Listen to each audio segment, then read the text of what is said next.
এই মুহূর্তে সেরা 11তে বেলেঘাটার খবরের দিকে নজর রাখবো। বেলেঘাটায় অগ্নিদগ্ধ হয়ে মৃত্যু বৃদ্ধার।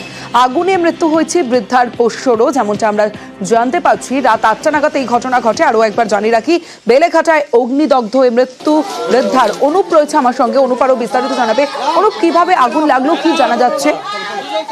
আগুন লাগার কারণ কিন্তু এখনো পর্যন্ত দমকল আধিকারিক তারা স্পষ্ট করতে পারছে না। মনে করা হচ্ছে শর্ট সার্কিট থেকে আগুন লাগতে পারে। বেলেঘাটা একেবারে RN-CO রোড, সেই রোডেই একেবারে 4তলা যে বহুতল বিল্ডিং, সেই 4তলায় কিন্তু থাকতেন এক বৃদ্ধা, 75 বছর বয়স, অমিতা দাস, এবং বাড়িতে পোষ্য ছিল এবং দুজনেরই কিন্তু মৃত্যুর ঘটনা ঘটেছে। এবং যখন আগুন লাগে সেই সময় যখন প্রত্যেকে নেমে আসে, এই বৃদ্ধা অসুস্থ ছিল, সেই কারণে কিন্তু নামতে পারে না।